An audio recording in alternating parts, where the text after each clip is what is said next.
nos resta mais dúvidas que o treinamento resistido com restrição de fluxo sanguíneo promove ganhos importantes na massa muscular de pessoas de todas as idades.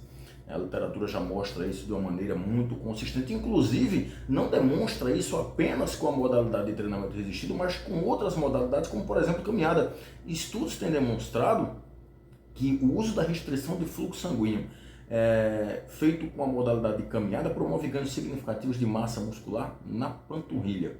Isso é um achado bem importante. No entanto, quando nós falamos em força muscular, os resultados são contraditórios, o que significa que alguns estudos apontam resultados para um lado e outros estudos apontam resultados para outro lado. Eu já comentei isso aqui em outros vídeos sobre esse mesmo tema. Isso significa que alguns estudos têm demonstrado que o uso da estratégia de restrição de fluxo sanguíneo, do treinamento resistido com restrição de fluxo sanguíneo de baixa carga, não promove ganhos significativos na força muscular, enquanto outros estudos demonstram ganhos significativos na força muscular utilizando essa estratégia de treinamento. E esses diferentes resultados acontecem devido às diferentes metodologias dos estudos, ou seja, as diferentes formas de montagem desse estudo, ou seja, qual a população utilizada nesse estudo, quantas pessoas foram utilizadas, como foi o protocolo de treinamento, qual foi o tempo de intervenção, quanto tempo de intervenção foi utilizado, foi apenas 6 semanas, 8 semanas, 10 semanas, 6 meses, 1 ano, qual a população utilizada, enfim, qual o tratamento estatístico utilizado. Então, dependendo de uma série de fatores desses que eu acabei de citar, os resultados realmente podem apontar para um lado ou podem apontar para outros. E como os estudos são muito diferentes, é muito comum, é muito normal você ter resultados diferentes quando nós falamos em força muscular. Então a literatura ela ainda não é consistente, nós não podemos bater o martelo e ainda afirmar que o treinamento resistido com restrição de fluxo sanguíneo e baixa carga promove ganhos significativos na força muscular. Embora existam estudos mostrando que sim, que isso acontece. É o caso do estudo que eu vou apresentar para vocês agora aqui, que foi feito com idosos. Esse estudo foi publicado por pesquisadores chineses no ano de 2022, foi uma meta-análise. Deixa eu te explicar muito resumidamente o que é uma meta-análise.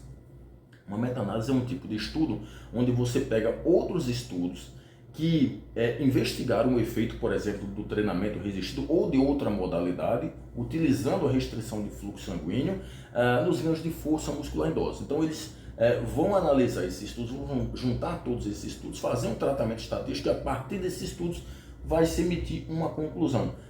Isso é efetivo para ganho de força ou não é? E aí esses pesquisadores chineses publicaram esse estudo, publicaram essa meta-análise na Experimental Gerontology, que é uma revista específica na área de gerontologia, na área de idosos, né? de trabalhos experimentais com idosos. E aí eles pegaram 18 estudos que investigavam exatamente isso que a gente está falando aqui, os efeitos do treinamento resistido, mas não só do treinamento resistido, mas também da caminhada e do treinamento funcional, sendo realizados com restrição de fluxo sanguíneo na força muscular dos membros inferiores em idosos, mas eles não investigaram apenas a força muscular, mas também a função física, no caso dos membros inferiores. Aí eles mediram a agilidade e equilíbrio dinâmico e um outro teste para medir força muscular dos membros inferiores. Juntando esses 18 estudos, dava um total de 419 idosos que foram submetidos a diferentes períodos de intervenção. Então, tinham estudos aí que utilizavam apenas 4 semanas de treinamento, de intervenção, ou seja, isso dá 1 mês, e tinham estudos que utilizavam, por exemplo, 16 semanas de treinamento, que dá 4 meses. Então, oscilava aí, dependendo do estudo, 1 mês a 4 meses de intervenção. Então, eles foram submetidos a 3 modalidades diferentes de exercício, dependendo do estudo. Então, teve estudo que utilizou apenas o treinamento resistido, ou seja, a musculação feita com baixa carga, mas com restrição de fluxo sanguíneo. Teve estudos que utilizou a caminhada e teve estudos que utilizou o treinamento funcional.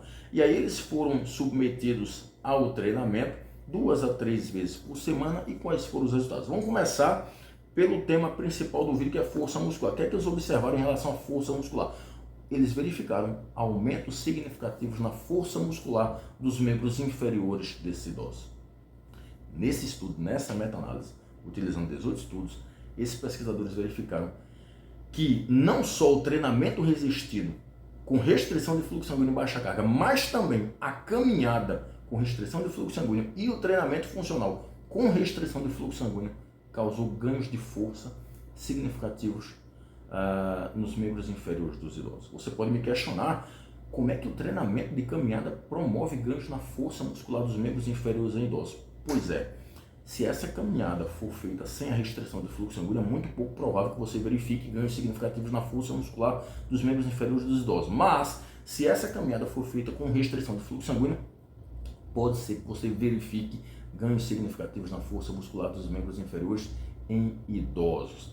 Só que eles compararam a estratégia de restrição de fluxo sanguíneo com diferentes cargas e diferentes situações. Vê só, quando se comparou o treinamento resistido ou a caminhada ou o treinamento funcional feito com restrição de fluxo sanguíneo, comparou essas três modalidades com a musculação feita com carga alta, mas sem a restrição de fluxo sanguíneo, o que é que eles verificaram? Eles verificaram que a musculação feita com carga alta promoveu maiores ganhos de força. Claro, por quê? Porque quando nós falamos em força muscular, carga mecânica é importante. Então eu não estou dizendo que o treinamento resistido com restrição de fluxo sanguíneo e baixa carga não promove ganhos de força. Ele promove ganhos de força, como por exemplo, esse estudo está demonstrando isso nos resultados. Só que quando tu compara essa intervenção que utiliza uma carga baixa, mas utiliza a restrição de fluxo sanguíneo, mas tu compara ela com o treinamento com carga alta, é evidente que o treinamento com carga alta vai promover maiores ganhos de força. E mais uma vez, quando nós falamos em ganhos de força,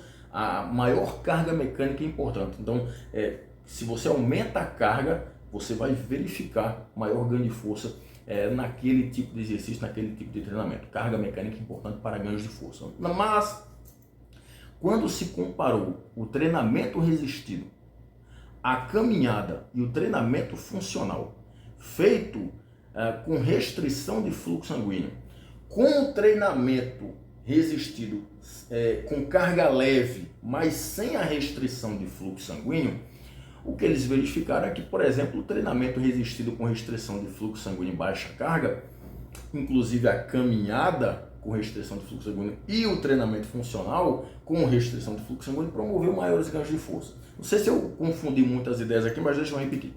Quando se comparou o treinamento resistido da musculação com restrição de fluxo sanguíneo e carga baixa, a caminhada com restrição de fluxo sanguíneo e o treinamento funcional com restrição de fluxo sanguíneo, quando se comparou essas três modalidades com o treinamento resistido, ou seja, a musculação feita com carga bem levinha, sem a restrição de fluxo sanguíneo, aquelas três modalidades feitas com restrição de fluxo sanguíneo ganharam mais força muscular. Por quê? Porque o treinamento resistido com a carga bem levinha, sem restrição de fluxo sanguíneo, não é um estímulo suficiente para promover ganhos na força muscular. Ou você vai ter que aumentar a carga, porque carga mecânica é importante. Se você não puder aumentar a carga, então faça a restrição de fluxo sanguíneo para ganhar um percentual maior de força muscular.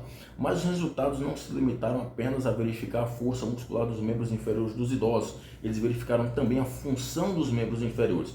E para isso eles fizeram testes, como por exemplo o TUG, que é o Time Up and Go, em que você fica numa cadeira sentado, ao sinal do pesquisador, do treinador, você levanta da cadeira, você anda um percurso muito pequeno, contorna um cone que está lá na frente, volta e senta na cadeira novamente. Esse tipo de teste mede a agilidade e equilíbrio dinâmico. E é um teste também que mede a funcionalidade dos membros inferiores. E eles mediram também, eles fizeram um teste de sentar e se levantar da cadeira em 30 segundos. Então você levanta e senta da cadeira em 30 segundos e aí vai se medir quantas repetições você fez. Esse teste mede também um bom parâmetro para se medir a força dos membros inferiores e também, claro, a função dos membros inferiores. E esses pesquisadores verificaram que o treinamento resistido com restrição de fluxo sanguíneo e baixa carga e também a caminhada com restrição de fluxo sanguíneo e o treinamento funcional com restrição de fluxo sanguíneo causaram melhoras significativas no teste de agilidade e equilíbrio dinâmico e no teste de sentar e se levantar na cadeira em 30 segundos. Ou seja, esse tipo de intervenção com restrição de fluxo sanguíneo, seja o treinamento resistido, a caminhada ou o treinamento funcional, promoveu ganhos significativos na força e na funcionalidade dos membros inferiores em idosos. Então veja, esse estudo quis verificar a viabilidade desse tipo de treinamento em melhorar a força e a funcionalidade dos membros inferiores em idosos. Ou seja, é viável esse tipo de treinamento? Sim, é viável. é possível se utilizar restrição de fluxo sanguíneo em idosos para promover ganhos na força muscular e na função. Isso significa que ele é o melhor treinamento? Não. Isso significa que ele é uma ferramenta a mais que pode ser usada em algumas situações onde você tem a impossibilidade de utilizar, por exemplo, treinamentos com cargas mais altas, como por exemplo na musculação.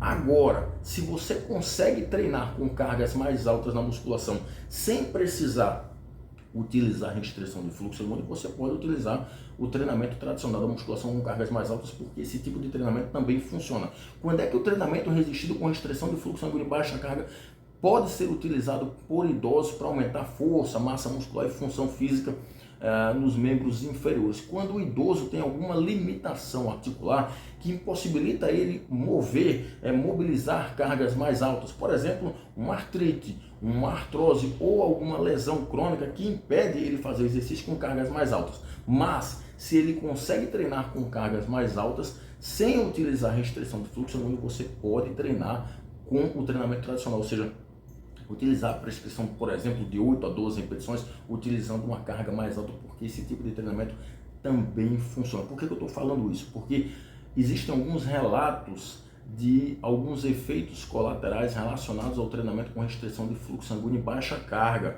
como por exemplo tontura, trombose, mas a trombose é um efeito colateral muito raro, hipotensão, ou seja, a queda na pressão arterial, uma queda muito abrupta na pressão arterial que pode dar tontura e pode levar ao desmaio. Existem alguns efeitos colaterais. É muito comum? Não é muito comum. Então por isso que eu estou dizendo, se houver a possibilidade de utilizar cargas mais altas, utilize. Se não, a estratégia de restrição de fluxo sanguíneo com baixa carga é uma possibilidade para se lançar mão para melhorar a massa muscular, força muscular e função física dos membros inferiores em idosos, ok? Então espero ter contribuído. Um abraço a todos, até mais.